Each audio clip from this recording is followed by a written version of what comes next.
Bonjour à toutes et à tous, bienvenue à cette présentation. On va donc parler ensemble de data gouvernance. Alors avant de commencer, j'aimerais faire quelques petits sondages dans la salle. Qui parmi vous est familier avec le sujet de la data gouvernance? Un petit peu, d'accord. Qui parmi vous, dans vos organisations, ont des initiatives de mise en place de data gouvernance ou déjà existantes? Okay. Et enfin, qui pense que dans son organisation, la data est bien gouvernée, que c'est un sujet mature au sein de votre organisation? C'était une question piège. Voilà. Bon, alors je vais essayer de vous donner quelques pistes de réflexion sur ce que doit être une nouvelle data gouvernance au XXIe siècle dans le nouvel environnement qui nous attend tous. Alors je me présente, je m'appelle Mathieu Blanc, je suis anciennement un ancien data architecte chez Xebia, pour faire original. Il y a maintenant un peu plus d'un an, avec Stéphane Jotik et Julien Buret, nous avons créé une société qui s'appelle Zinnia Software, qui édite un logiciel de data catalogue qui vous permet de savoir quelles sont les données qui se trouvent dans votre système d'information. Mais ce n'est pas le sujet qui nous intéresse aujourd'hui, on va parler de data gouvernance dite agile. Alors, nous sommes à l'aube d'une révolution qui va modifier dramatiquement la manière dont nous travaillons, dont nous interagissons les uns avec les autres, dont nous vivons. De par son ampleur, sa portée, sa complexité, ce que certains nomment la 4e révolution industrielle ne ressemble à rien à ce que l'humanité a connu auparavant. La maîtrise de l'eau et de la vapeur ont permis à la première révolution industrielle de mécaniser la production. L'avènement de l'énergie électrique a permis à la 2e révolution industrielle de créer une production de masse. La 3e révolution industrielle a automatisé la production grâce aux technologies de l'information. La 4e révolution industrielle est en train de se construire sur la 3e, en cours depuis le milieu du siècle dernier. Elle se caractérise par une fusion de technologies qui brouille les frontières entre les sphères physiques, numériques et biologiques. Tout et tout le monde devient connecté. Donc cette révolution fait émerger des nouvelles technologies couvrant des domaines très variés tels que la robotique, l'Internet des objets, les véhicules autonomes, l'impression 3D, la nanotechnologie, la biotechnologie et évidemment l'intelligence artificielle. Donc, en effet, ces transformations sont entre autres portées par une capacité exponentiellement grandissante de stocker et traiter de la donnée et de l'information. Nous collectons des volumes immenses de données pour nous aider à prendre les bonnes décisions et identifier les secteurs clés d'innovation et d'amélioration. Les données sont devenues essentielles pour tous les aspects de la vie humaine au cours des 30 dernières années. Elles sont la pierre angulaire de notre existence numérique, en croissance exponentielle, définie par la somme de toutes les données créées, capturées et répliquées sur notre planète. Donc il a été largement rapporté que près de 90% des données mondiales créées depuis le début de l'humanité l'ont été au cours des 2 dernières années seulement. Le volume auquel les nouvelles données sont générées est stupéfiant. Nous vivons une époque où la quantité de données que nous attendons à générer est mesurée en exaoctets, voire en zeta-octets. De plus, la variété de sources et de types de données générées s'agrandit aussi rapidement que des nouvelles technologies apparaissent. Donc cette datasphère globale double tous les 2 ans, au rythme de 2,5 exaoctets chaque année. Donc en tant que consommateur, nous profitons des avantages de cette existence numérique, mais en tant qu'entreprise, en tant qu'organisation, dans le monde entier, on profite également de nouvelles opportunités commerciales uniques alimentées par cette richesse de données. En effet, dans un monde où le volume et la variété de données explosent, les entreprises ont compris que la réussite de leur transformation digitale passe par la maîtrise de celle-ci. L'information et les données sont devenus des actifs capitaux des organisations. Il vous faut une vue 360 degrés de vos clients pour délivrer une bonne expérience utilisateur. Il vous faut capitaliser sur l'intelligence artificielle et l'analytics pour proposer des services innovants et créer de la valeur à partir de vos données. La donnée est au cœur des initiatives stratégiques des entreprises qui ont compris qu'elles doivent devenir data-centriques et maîtriser leurs données pour réussir leur transformation et pour augmenter l'acquisition et la rétention des clients, créer des flux de revenus supplémentaires, des nouveaux secteurs d'activité, pénétrer de nouveaux marchés, permettre de se différencier sur le marché concurrentiel, échanger ces informations contre des biens, des services, des conditions favorables, des relations améliorées avec les clients ou les fournisseurs, prendre en charge les coûts de gestion et d'analyse de l'information, identifier et réduire les risques, améliorer le bien-être de ses collaborateurs, de ses clients, des citoyens. Donc, quel que soit votre secteur d'activité, banque, assurance, industrie, secteur public, transport, énergie, télécom, peu importe, vous êtes une industrie de l'information, ou en tout cas, vous devriez l'être et le devenir. Donc, la valorisation des données pourrait éventuellement devenir aussi précieuse pour les organisations que leurs produits ou services existants. Même si cette information ne devient pas aussi précieuse que vos produits ou services existants, il est inacceptable de laisser passer une occasion de les valoriser d'une manière ou d'une autre. Il est préférable d'être une organisation ancrée dans l'ère de l'information que d'en subir les conséquences et d'en devenir une victime. Hop.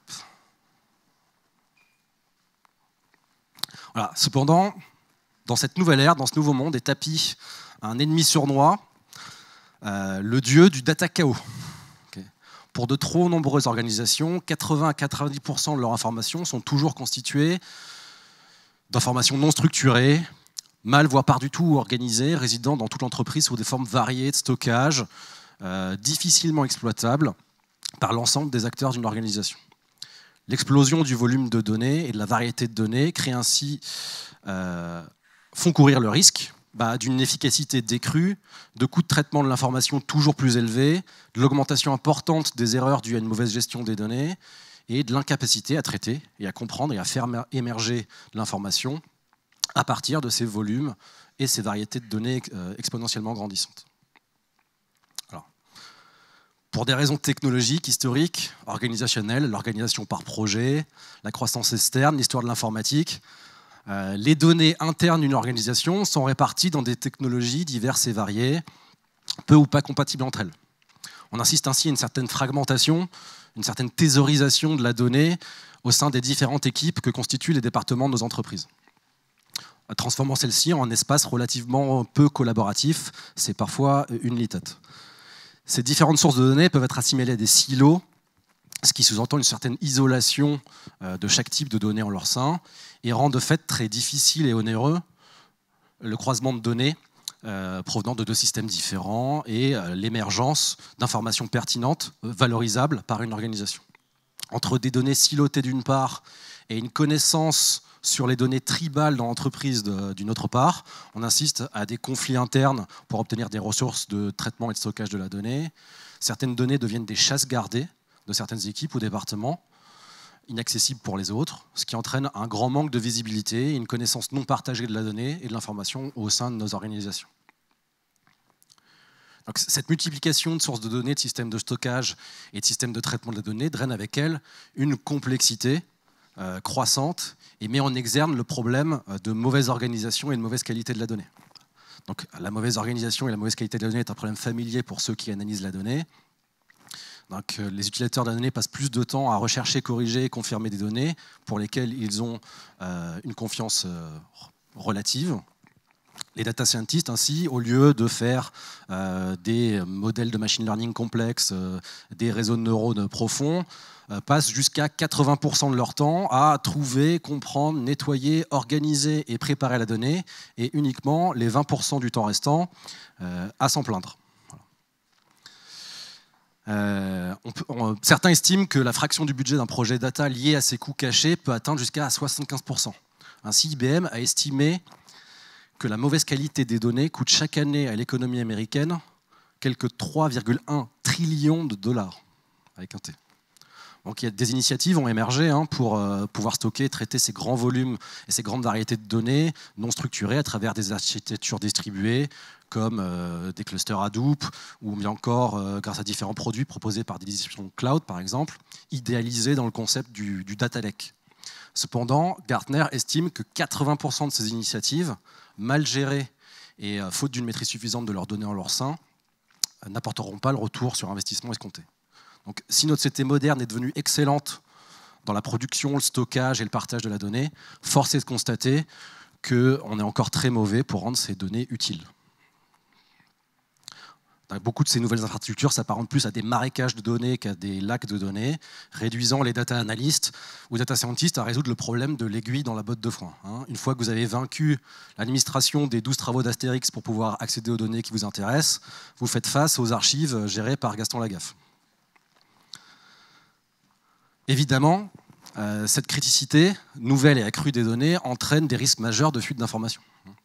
Donc, selon Robert Mueller, l'ancien directeur du FBI, il n'existe que deux sortes d'entreprises, celles qui ont été hackées et celles qui vont l'être. En effet, depuis quelques années, on ne compte plus les révélations dans la presse de fuite de données personnelles. Pour rappel, depuis le 25 mai 2018, en cas de faille de sécurité, vous devez notifier l'autorité compétente, la CNIL en France, dans les 72 heures. Et tout manquement peut vous faire risquer 20 millions d'euros d'amende ou 4% de votre chiffre d'affaires mondial.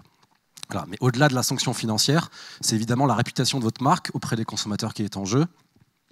La perspective de voir son entreprise faire la une des journaux après une fuite de données fait sans doute perdre le sommeil à un certain nombre de RSSI et d'exécutifs. Enfin, la gestion de l'information dans nos organisations reste encore trop souvent la chasse gardée de l'IT et apparaît pour les métiers et autres entités comme une boîte noire difficilement accessible et compréhensible, et donc peu génératrice d'idéation et donc d'innovation. Donc il existe bien d'autres obstacles à la gestion des actifs informationnels et des données dans l'entreprise. Un manque de sensibilisation, pas de reconnaissance du problème, un manque de soutien de la part des dirigeants, peut-être dû à une résistance au changement, une dette technique et organisationnelle trop importante, une absence de catalyseur comme une crise, un changement commercial, une disruption, et ce qui va nous occuper, un manque de gouvernance de ces données. Voilà. Alors, à quoi ressemblerait une entreprise qui aurait réussi sa transformation vers une maîtrise totale de ses données et de son information? Il s'agit d'une entreprise dont les collaborateurs sont acculturés à la donnée, les anglophones parlent de data literacy, qui est capable d'utiliser des données pour créer de la valeur et pour innover, capable d'améliorer et d'optimiser grâce aux données son mode de fonctionnement, capable de diminuer les risques, capable de prendre de meilleures décisions et de mesurer l'impact de celles-ci, et enfin dont les actifs informationnels sont valorisés, si ce n'est légalement, au moins de manière pragmatique, par les acteurs du marché. Alors comment faire pour atteindre cette terre promise? Votre organisation doit se repenser comme étant centrée sur les données, data-centric. Data-centric, ça fait référence à une architecture dans laquelle les données constituent l'actif principal et permanent et les applications vont et viennent. Dans l'architecture centrée sur les données, le modèle de données précède l'implémentation de toute application et sera disponible et valide longtemps après leur départ. Donc les entreprises, classiquement, veulent des fonctionnalités et achètent ou construisent des systèmes d'application. Chaque système d'application possède son propre modèle de données, son code est inextricablement lié à ce modèle de données. Donc, extrêmement difficile de modifier le modèle de données d'un système d'application implémenté, car il peut y avoir des millions de lignes de code qui lui sont liées. L'approche centrée sur les données renverse tout cela. Il existe un modèle de données, un modèle de demande sémantique, et chaque application lit et écrit dans ce modèle partagé. Donc il y a de nombreuses nouvelles technologies, relativement nouvelles, qui vont dans le sens des architectures data-centric. Je pense aux microservices, par exemple, aux architectures serverless. Les data lakes peuvent faire office d'architecture data-centric. Votre entreprise devra aussi se repenser comme étant data-driven, ou encore mieux, data-informed. Donc, data-driven, être piloté par les données, consiste à créer des outils, des capacités, et plus important encore, une culture qui exploite les données. Cela signifie laisser les données être au centre des processus de décision, des équipes et de l'organisation. Les données jouent un rôle essentiel dans l'entreprise. Les décideurs répondent principalement et parfois uniquement à des informations qui proviennent des données. Donc certaines décisions peuvent être prises sans implication humaine. Une approche data-driven permet d'éliminer les biais humains dans la prise de décision et de réduire les délais de cette prise de décision et donc les coûts. Donc cependant, être bêtement piloté par les données a aussi ses inconvénients.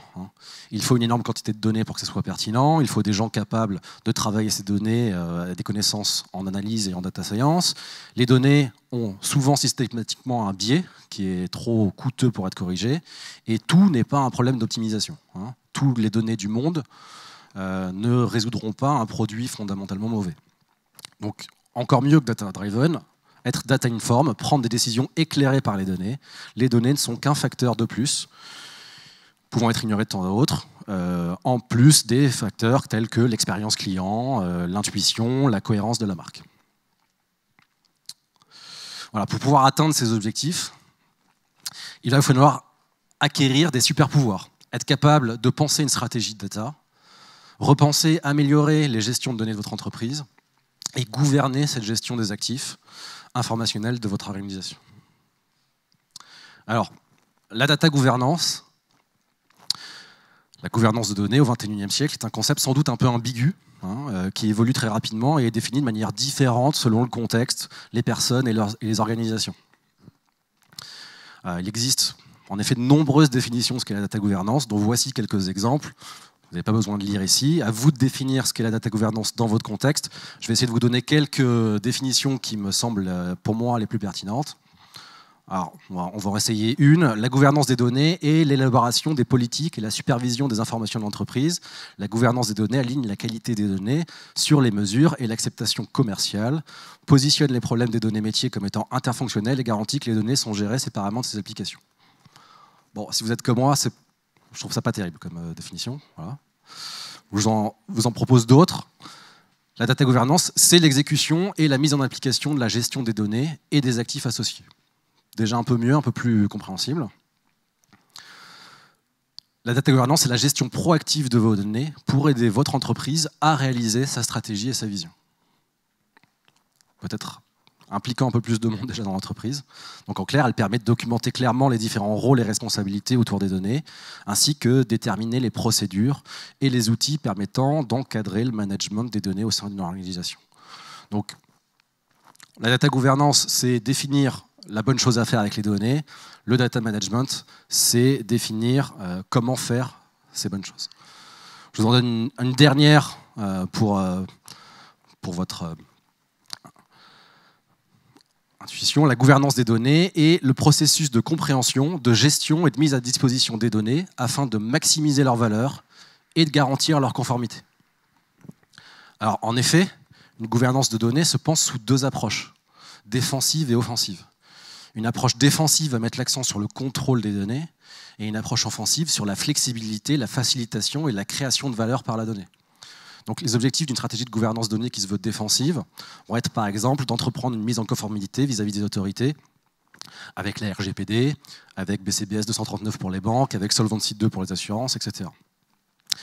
De répondre aux obligations et règles internes auxquelles sont soumises les données, et d'assurer la sécurité des données, leur intégrité et leur qualité pour un bon usage, en normalisant, en régissant des sources de données, faisant autorité telles que des informations fondamentales sur les clients, les fournisseurs ou les données de vente, dans une source unique de vérité. Une data governance offensive elle, va par exemple essayer d'augmenter à l'aide des données la profitabilité et la position concurrentielle d'une entreprise, optimiser l'analyse des données, la modélisation, la visualisation, augmenter la flexibilité de l'entreprise quant à l'utilisation de ces données.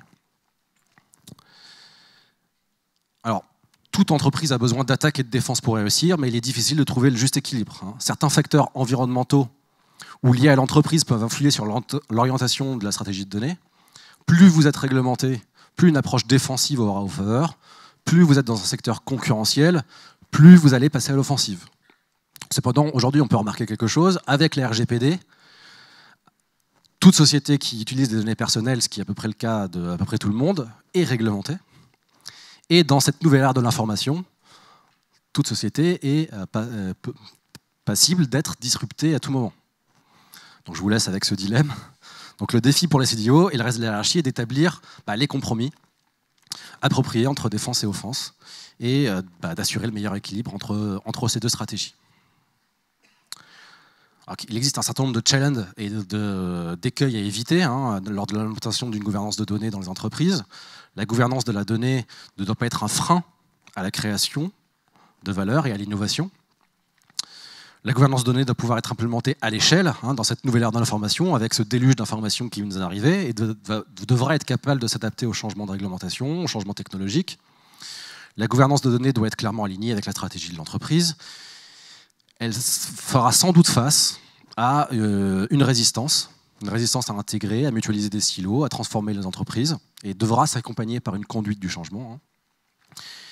Et elle aura à cœur d'encourager le partage de la donnée, qui est un bien commun de l'entreprise. Le challenge à relever sera donc d'être capable d'appliquer les régulations sur des plateformes de données en self-service dans nos organisations. Donc c'est un vaste programme. Donc, gouvernance de données, on l'a dit, devra définir les structures organisationnelles, les rôles et responsabilités de vos collaborateurs autour de la donnée et outiller votre entreprise pour pouvoir répondre, entre autres, aux questions suivantes. Quelles données sont présentes au sein de mon organisation? Est-ce qu'elles sont suffisamment documentées pour pouvoir être comprises et utilisées par mes collaborateurs? D'où viennent-elles? Quelles règles et restrictions s'appliquent? Qui sont les responsables? Qui utilise cette donnée? Comment on peut y accéder?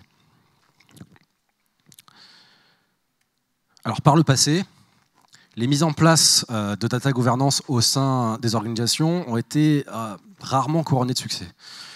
Les responsables de données se sont trop souvent concentrés sur la gestion technique et le contrôle strict des données.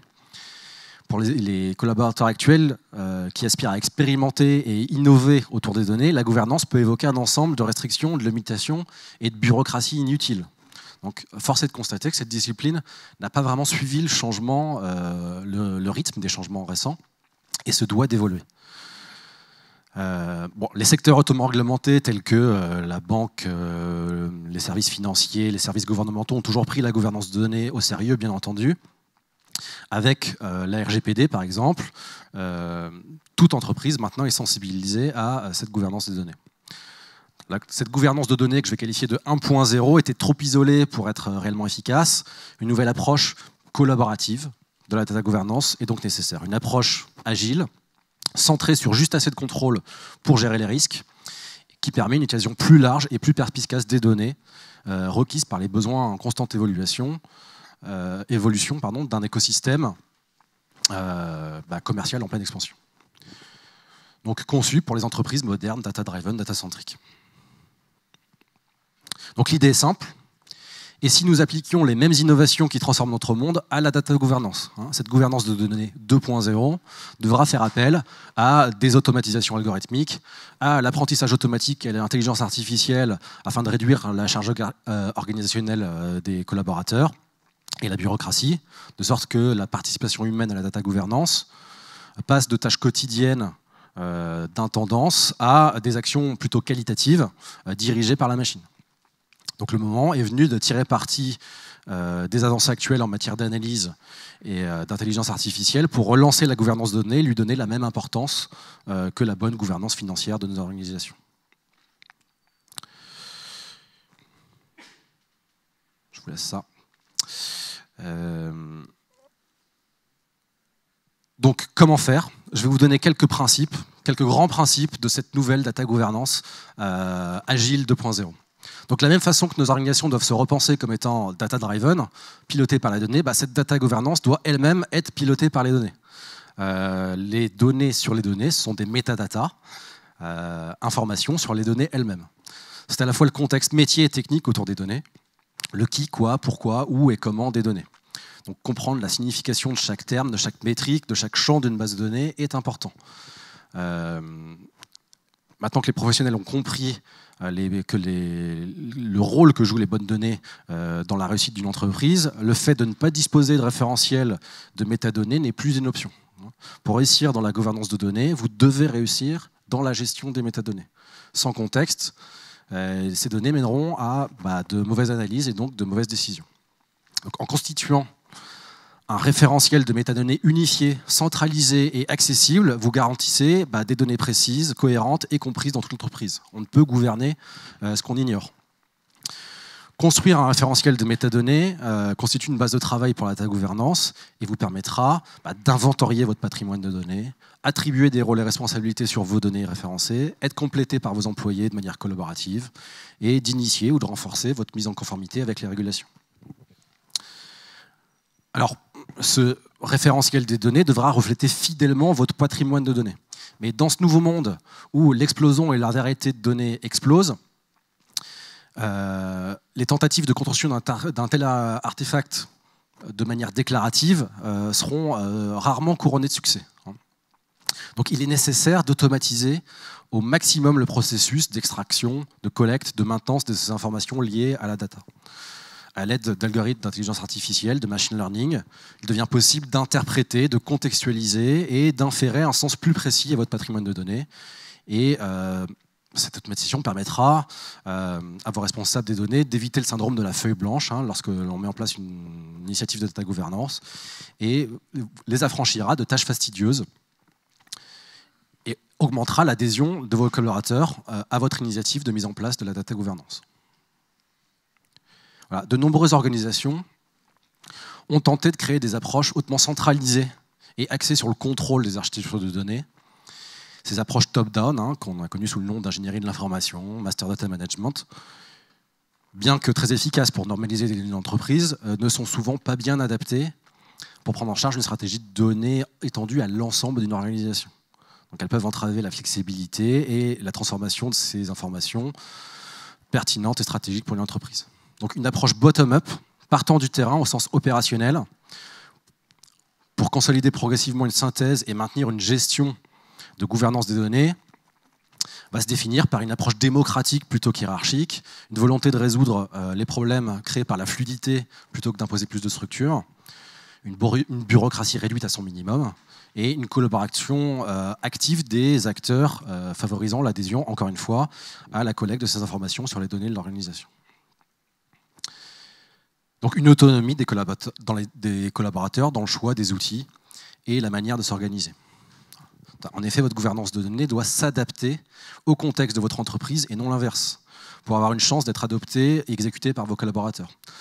Les entreprises, les collaborateurs considèrent que les approches classiques de data governance imposent aux parties prenantes d'adopter un certain nombre d'outils et de procédures qui viennent alourdir les processus de découverte de la donnée et qui deviennent un obstacle à l'innovation.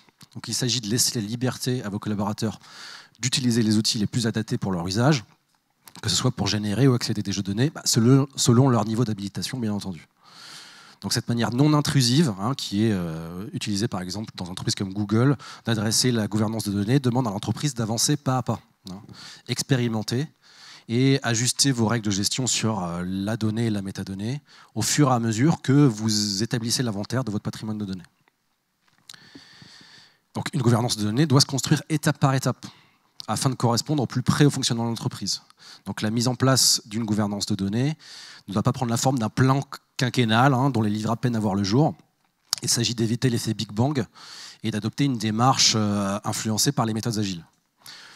Donc l'entreprise doit adopter une approche itérative. Si vous initiez votre projet data governance par un inventaire de votre patrimoine de données, utilisez le principe de Pareto et commencez par maîtriser les 20% de données qui apportent 80% de la valeur à votre organisation, en augmentant petit à petit la portée de la data governance sur différents segments de données et en redéfinissant les rôles et responsabilités au sein de l'organisation. Donc, cette flexibilité va encourager l'émergence d'une culture de la donnée solide au sein de l'organisation. Il va falloir, comme on l'a dit, créer un véritable changement de culture dans les organisations, fédérer et impliquer vos collaborateurs.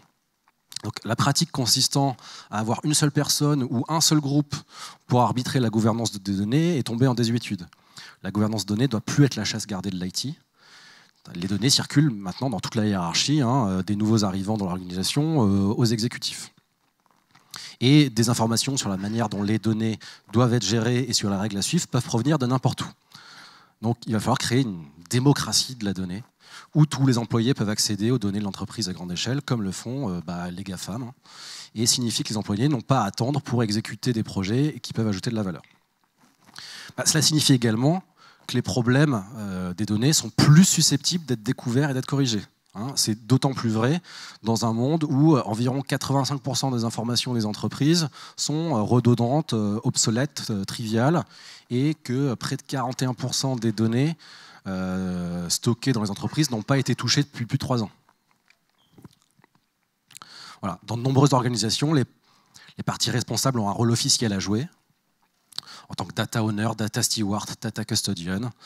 Donc si la désignation formelle de responsabilité reste primordiale, il est important d'impliquer un maximum de personnes dans la mise en place de la gouvernance des données, capables de contribuer à la connaissance, au contrôle et à la gestion des données. C'est un véritable changement de culture qui doit être mis en place pour créer une démocratie de la donnée au sein de l'organisation. En tant qu'actif partagé, en tant que bien commun, il est nécessaire de définir des règles de propriété et des domaines de responsabilité autour des données de l'entreprise, la plus grande autonomie souhaitée pour les utilisateurs de la donnée doit être contrebalancée par une plus grande responsabilité.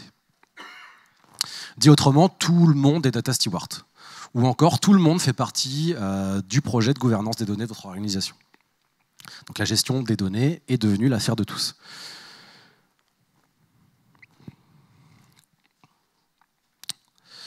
Voilà. Ce sujet de la data governance coïncide parfaitement avec les objectifs et responsabilités de l'un des rôles les plus en vue des entreprises, les responsables de données, ou CDO, Chief Data Officer, et non pas Chief Digital Officer, qui n'est pas la même chose, dont la responsabilité consiste à prendre soin des actifs les plus importants, les plus durables et inépuisables des organisations, les données.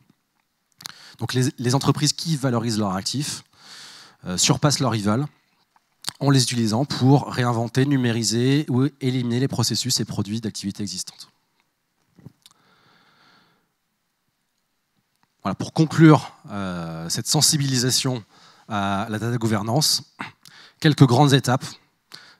Ne vous lancez pas dans un programme de data gouvernance sans avoir l'aval et le sponsor de la hiérarchie, des exécutifs. Les sponsors seront clés dans la réussite d'une telle entreprise. Développez une stratégie de data gouvernance. Positionnez-vous plutôt vers l'offensive ou la défensive. Qu'est-ce que vous essayez d'obtenir en mettant en place une telle data gouvernance? Inventoriez votre patrimoine de data de manière collaborative. Transformez votre société en société data-centrique avec des initiatives d'architecture microservices, de data lake, de choses comme ça. Transformez la culture de votre entreprise vers une entreprise tournée vers la data.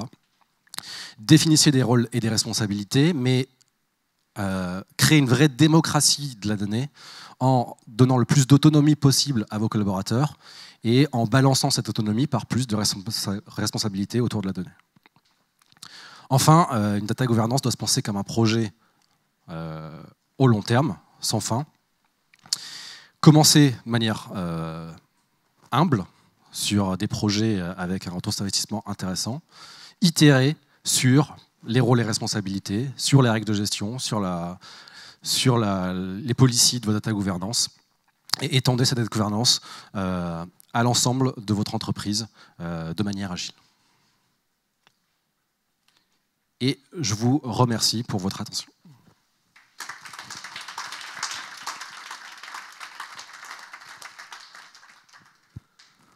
On a le temps pour quelques petites questions. Si quelqu'un veut se lancer.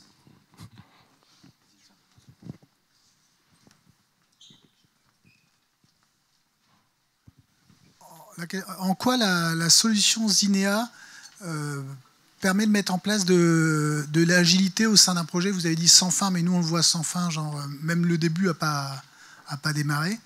En quoi l'outil permet de mettre de l'agilité comme on le fait sur n'importe quel autre développement?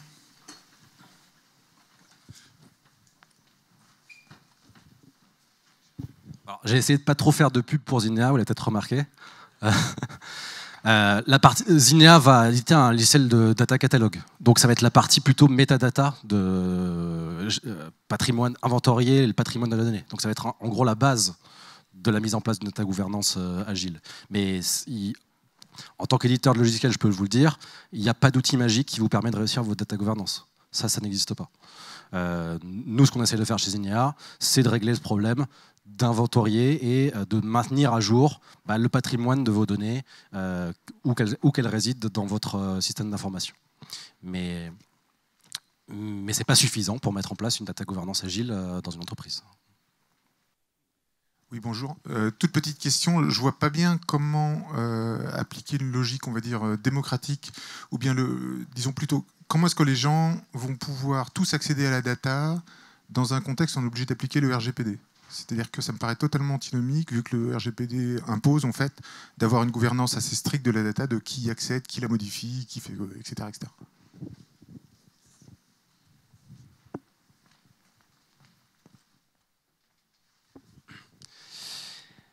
Alors c'est pour ça que ce qu'on préconise nous, c'est ce fameux référentiel de metadata qui, lui, ne possède pas de données privées personnelles, qui permettent aux gens qui ont des actions à faire pour une nouvelle partie de la donnée de savoir où se trouve la donnée qui peut être potentiellement pertinente et de pouvoir plus facilement trouver les informations qui les intéressent, demander les accès, se faire habiliter, etc. Si le sujet de la data démocratie vous intéresse, je vous encourage à regarder ce qu'a fait l'entreprise Santander en Angleterre, qui a mis en place ces mécanismes de rôle et responsabilité et de data démocratie dans leur entreprise, et qui sont liés à la RGPD également. Voilà. Mais d'où l'intérêt grandissant de ce référentiel de métadonnées qui permet à tout et tout le monde dans l'entreprise de savoir quelles données sont dans mon organisation sans avoir directement accès à de la donnée privée personnelle, à de la donnée réglementée, etc. Je suis capable de savoir qu'il y a une donnée qui m'intéresse à tel endroit et ne pas avoir à le découvrir en jetant une bouteille d'eau à la mer, en envoyant un mail à 50 personnes, en espérant avoir une réponse dans les 3 mois. Voilà. Merci beaucoup. Bonne fin de conférence.